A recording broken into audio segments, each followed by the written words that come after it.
Have you ever loved someone so much that the pain of it felt unbearable?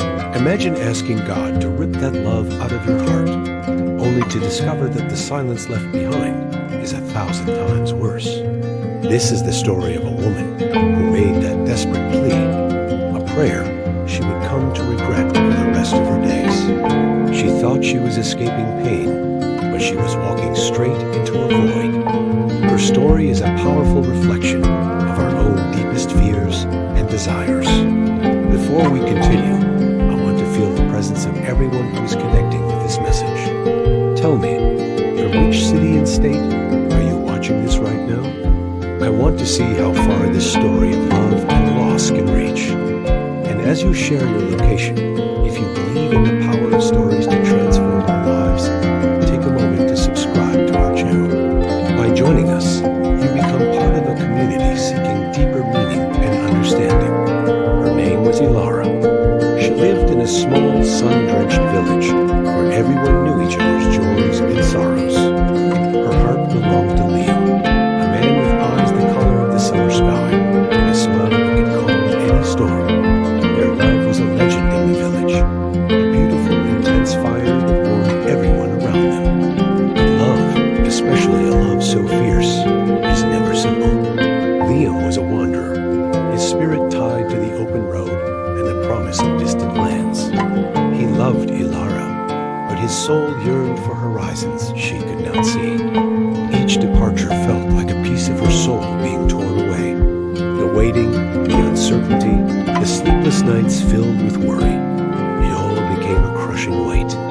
The joy of his return was always overshadowed by the inevitable sorrow of his next goodbye.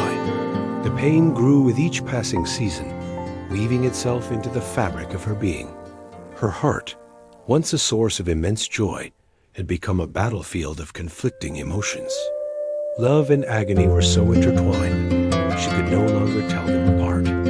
One night, under a sky full of indifferent stars, Ilara fell to her knees, tears streaming down her face.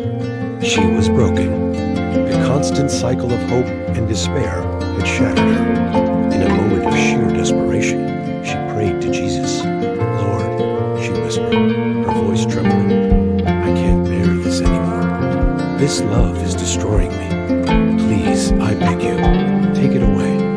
Free me from this feeling. Make my heart numb." She prayed with all the conviction of a drowning person gasping for air. She believed that an absence of feeling would be a relief, a peaceful shore after a relentless storm. She closed her eyes, convinced that she had asked for salvation. And then something shifted. It wasn't a sudden clap of thunder or a blinding light. It was a quiet, subtle change. The next morning, she woke up and the familiar ache in her chest was gone. When she thought of Liam, she felt nothing. The burning fire had been extinguished. The vibrant colors of her love had faded to gray. At first, it felt like freedom. She could breathe without her chest constricting. She could walk through the village without her eyes scanning the road for his return. The chains of anxiety had fallen away. She had what she asked for, peace. A quiet, sterile, and hollow peace. Days turned into weeks. The initial relief began to curdle into a strange unease. The world, which had once been so vibrant and full of meaning because of her love for Liam, now seemed flat and colorless. The songs of the birds were just noise. The scent of blooming flowers was just a scent. The laughter of children no longer touched her heart. She had asked Jesus to stop her love, and he had. But in doing so, he hadn't just removed the pain. He had removed the part of her that could feel joy, passion, and connection. He had removed the very essence of her humanity. She was an empty vessel, a ghost walking in the daylight. One day, news arrived that Liam was returning, this time for good. He had finally decided to lay down his wandering spirit and build a life with her. The village buzzed with excitement. Everyone expected Ilara to be radiant with joy. But when she saw him walking towards her, his sky-blue eyes filled with love and promise, her heart remained silent. He took her hands, his touch warm and familiar,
chaotic and vibrant love used to be.